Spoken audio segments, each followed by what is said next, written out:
Now we will talk about tangent and cotangent identities.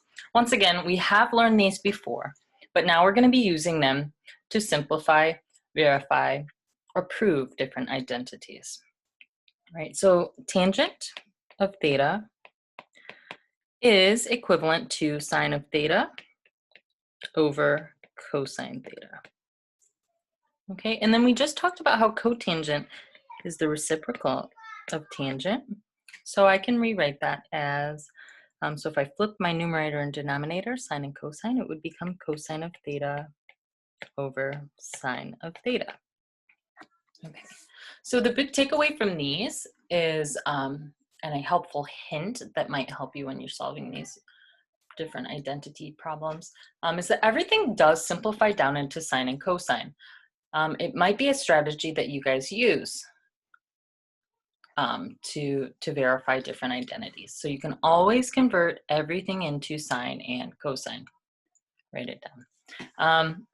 And let's start with an example here. So I'm gonna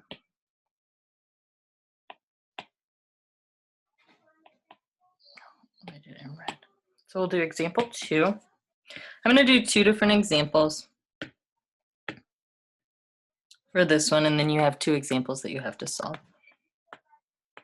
All right, and one big thing to remember, guys, there is not one unique way to solve these or to simplify them. So the first one, I'll actually do the first one 2 different ways. And when you're checking your work on the practice problems, it's okay if your answer is a little different or you get there a little differently than I do. So we're going to verify the identity. It is sine of theta times cotangent theta over cosine of theta equals 1. All right, so remember, we start with the more complex side. So which side's more complex? The left. So I am going to now be using my different identities. So the first way I'm going to solve it, I'm just going to use my tangent and cotangent identities that we just talked about. And I'm going to do it a second way using the reciprocal identities. All right, here we go. All right, so I'm going to put my little box over here on the side. So the identities that help me out,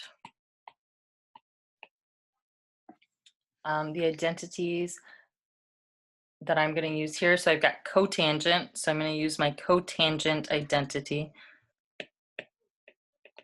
So cotangent of theta is equal to cosine of theta over sine of theta. And remember, the more we write this, you're going to begin to memorize these. Next year in pre-calc or in SAM, you will have to have these memorized. So why not get a head start on it now?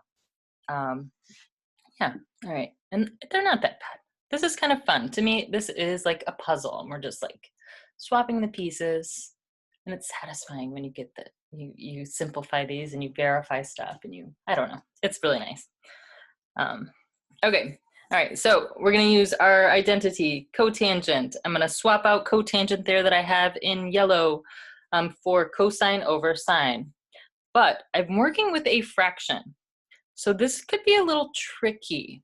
So to minimize any error, I'm actually going to split up my original expression there. So sine of theta times cosine theta over cotangent theta over cosine of theta. I'm going to split it up into sine of theta over cosine of theta times cotangent of theta over 1. Now that's just, and I can verify that this is true by multiplying it back together. And yes, that is equivalent.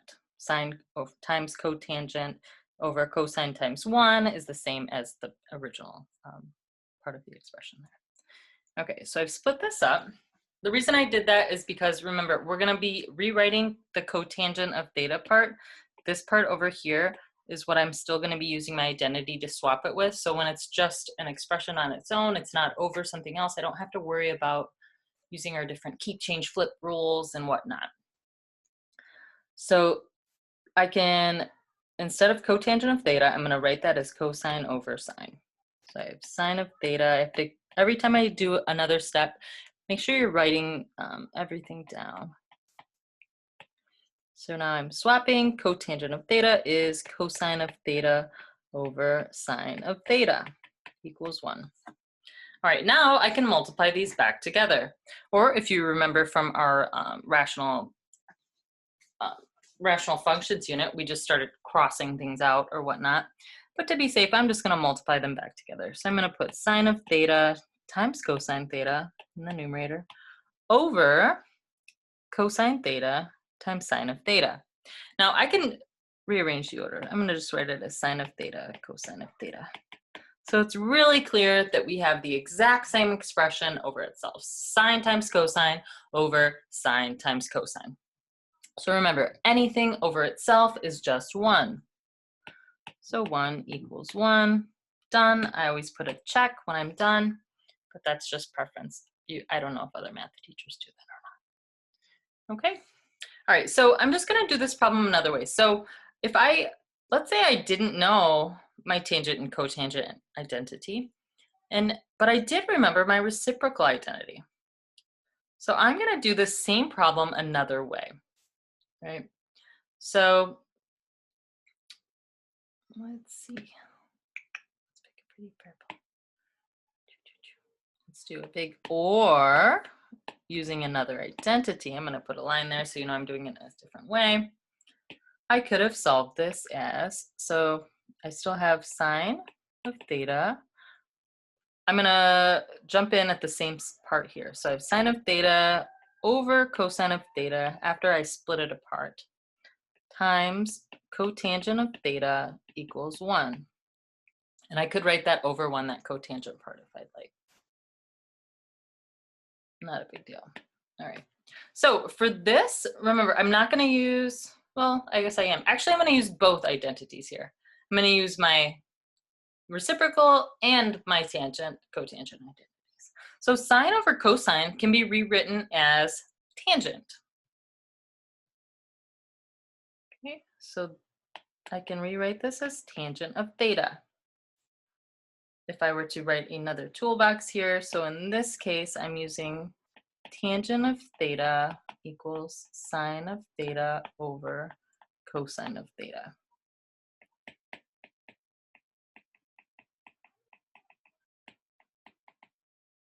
Like I said, this is not required. This is just helpful because it's our first time doing this. All right, and then I have cotangent of theta. Well, cotangent, using my reciprocal identity, cotangent of theta is just 1 over tangent of theta. So I'm going to swap, essentially this part gets swapped out here. And then this component is going to be helpful for this side. Okay, so we've already changed that to tangent of theta. I am going to now change cotangent of theta to be 1 over tangent of theta. It's all equal to 1. All right, so now if I multiply across, I have tangent of theta over tangent of theta. And yes, anything over itself is 1. 1 equals 1. Boom. Okay, so see, there's not one way we can solve these. All right. Actually, I have one more example for you guys.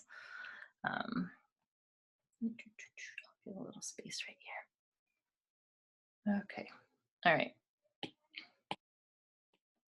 So, so far, all the examples that we've been using, they're all equal to 1, but we're not always verifying that something equal to 1.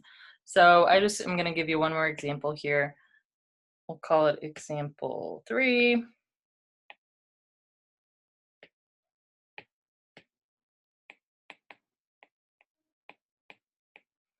We're going to be verifying the identity of cosecant theta times tangent of theta equals secant of theta. All right, so here, which side looks more complex? Which side do I start with? The left again. It's not always the left though. Sometimes the right side is more complex. Okay, all right, so I'm gonna start with the left side. And I'm going to make my little box of identities that are helpful. I'm just going to keep these identities. Okay, so I see I have cosecant of theta times tangent of theta equals secant of theta. So I am going to start by cosecant of theta. I'm going to use its reciprocal identity. So cosecant theta equals, we know it equals 1 over sine of theta. Okay, so I'm going to swap that out right away. So I'm going to rewrite cosecant of theta as 1 over sine of theta. And it's still times tangent of theta equals secant of theta. All right, that's not helpful. So, well, it is helpful. We're getting there. So remember, secant of theta is equal to 1 over cosine. So my goal maybe is to get the left side to equal 1 over cosine. All right, but it's not there yet. I've got 1 over sine times tangent. So I'm going to see if I can rewrite tangent. So tangent of theta is, we've got two choices. We can either 1 over cotangent, but that's not going to be helpful. I'd have 1 over cotangent, 1 times 1 in the numerator, sine times cotangent. That's still pretty complex. How about if I use tangent is equal to sine over cosine? Ah, that one looks better. So if I wrote, I've got 1 over sine of theta times sine of theta over cosine of theta equals secant theta. All right, now it's looking better because remember, secant of theta, I'll write it in my toolbox, is equal to 1 over cosine theta. So if I were to multiply across sine of theta over sine of theta cosine theta equals secant theta. Okay, now my signs cancel out.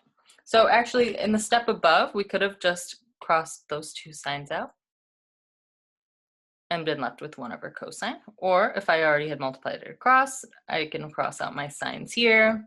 Remember, we can't just have nothing in the numerator. There's still a 1 there. So now I have 1 over cosine equals secant theta. So 1 over cosine theta is secant theta. And that actually is our identity. But in order to truly verify it, I need to have secant theta equals secant theta. So I'm going to apply, or I'm going to rewrite 1 over cosine as secant theta equals secant theta. And those are equal, so I can now put my check. You can only put that check that you're done when you have 2 of the exact same expressions equal to one another. Try it on your own.